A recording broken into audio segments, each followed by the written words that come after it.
안녕하세요. 믿음과 신뢰로 중개하는 작 부동산 정남준입니다.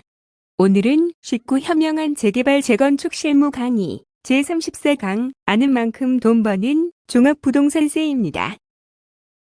아름답고 신비로운 그림을 그리는 화가에게 왜 자식은 그렇게 못생긴 애를 낳았느냐고 하자 그림은 밝은 낮에 그리지만 아이는 어두운 밤에 만들어서 그렇다라고 답했다. 레오나르도 다빈치의 말이다.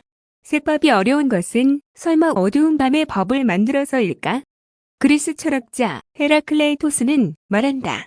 사람들은 같은 강에 발을 담그지만 흐르는 물은 늘 다르다라고. 마치 유유히 흐르는 강물처럼 세금으로 만나는 사람들마다 처지가 다 다르고 사정이 다 다르다. 어떤 상황에서든 그들이 원하는 것은 단순하다. 어떤 식으로든 법을 지키면서 가장 세금을 적게 내는 방법을 찾는다. 지난 정부 시절인 2020년 7월 10일 주택시장 안정보완대책이 나오면서부터 본격적인 세금 정책이 쏟아져 나왔다. 하늘 높은 줄 모르고 치솟던 부동산 가격 상승을 틀어막기 위한 수요 억제 목적이었다.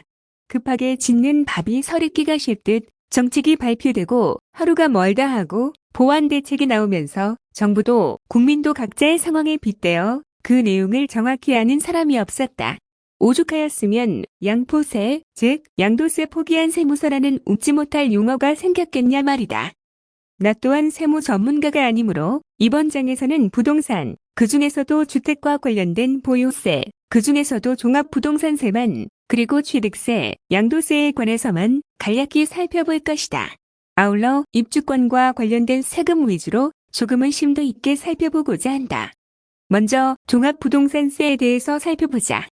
종합부동산세는 재산세의 하나로서 일정 기준을 초과하는 토지와 주택 소유자에 대해서 국세청이 별도로 누진 세율을 적용하여 부과하는 세금이다. 2020년 7월 10일 주택시장 안정보완대책이 나오면서 다주택자를 대상으로 종부세 중과 세율을 인상했다. 개인의 경우 3주택 이상 및 조정대상 지역 2주택에 대해 과세 표준 구간별로 1.2%에서 6.0% 세율을 적용하고 비조정 지역 2주택 이하의 경우는 0.6%에서 3.0% 세율을 적용한다. 법인의 경우 과세 표준 구간에 상관없이 최고 세율인 3.0%와 6.0%를 적용한다.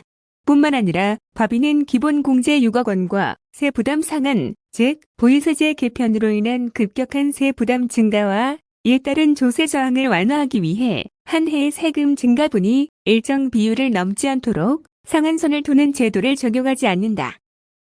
2022년 7월 20일 세제 개편안을 보면 2023년 1월 1일 이후 납세 의무가 성립하는 분부터 응능부담 원칙에 따라 주택수 차 등 과세를 가액 기준 과세로 전환하고 세 부담을 적정화하는 방안이 담겨 있다. 특히 법인의 경우 종장 기준에 따른 최고 세율 12%를 적용하던 것을 2.7% 단일 세율로 변경하였다. 따라서 그동안 법인에 대한 장기간 보유 시 재산 몰수에 가까운 징벌적 세율이 상당폭 완화되었다.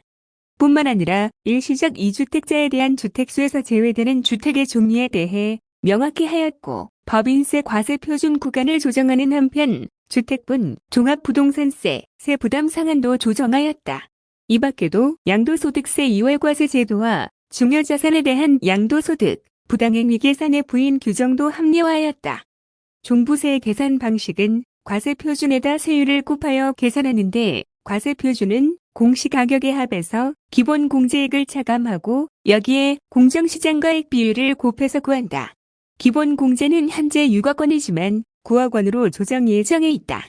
만약 1세대 1주택일 경우는 기본 공제 금액이 11억 원인데 이 또한 여전히 여야 합의가 더 필요한 부분이긴 하지만 2022년 올해에 한해서 14억으로 한시적 완화될 예정이고 올해 이후에는 12억 원으로 될 예정이다. 공정시장가액 비율은 세금 부과의 기준이 되는 과세 표준을 정할 때 적용되는 공시가격 비율을 말하며 주택가격 시세와 지방재정 여건, 납세자의 감수 등을 고려해 비율을 결정한다. 2008년도까지는 과표 적용 비율을 매년 5%씩 인상하도록 법에서 규정했으나 2009년부터는 과표 적용 비율을 폐지하고 공정시장가액 비율을 도입하기로 했다. 재산세의 부과 기준이 되는 과세 표준을 산정하는 방법으로 부동산 시장 동향을 반영하여 재산세액을 결정하는 제도이기도 하다. 2022 과세분부터 적용되는 공정시장가액 비율은 시행령상 허용된 0에서 100% 중 하한인 60%를 적용한다. 하지만 2023년부터는 공정시장가액 비율 80%를 적용할 예정이다. 2022년 올해 개정안이 나오면서 세 부담이 조금은 완화되었긴 하지만 여전히 종부세율이 높기 때문에 특히 최근 급격히 오른 공시가격의 영향으로 가계가 부담하는 종합부동산 세금이 결코 적지 않으므로 개인은 증여를, 과비는 6월을 넘지 않는 쪽으로 절세 방안을 모색할 필요가 있다. 2022년 11월 23일 부동산 보유세를 20년 수준으로 되돌린다는 정부 대책이 나왔다. 내용의 요지는 23년 공시가격 산정 시 20년 수준 현실화율을 적용하고 1세대 1주택에 한하여 23년 재산세 공정시장 비율을 45%보다 낮은 수준으로 인하한다는 방안이다. 공시가격과 재산세 공정시장가액 비율 조정은 법 개정이 필요한 사항이 아니기 때문에 정부가 정하면 곧바로 시행할 수 있다. Not just once, your life partner. 단 한 번이 아닌 인생의 동반자가 되겠습니다. 믿음과 신뢰로 중개하는 작부동산 중개법인 주식회사 정남진 대표입니다. 고객님의 소중한 재산을 믿고 맡겨주심에 무한한 책임감을 가지며 성실하고 책임 있는 중개를 하겠습니다. JAK 정남진 드림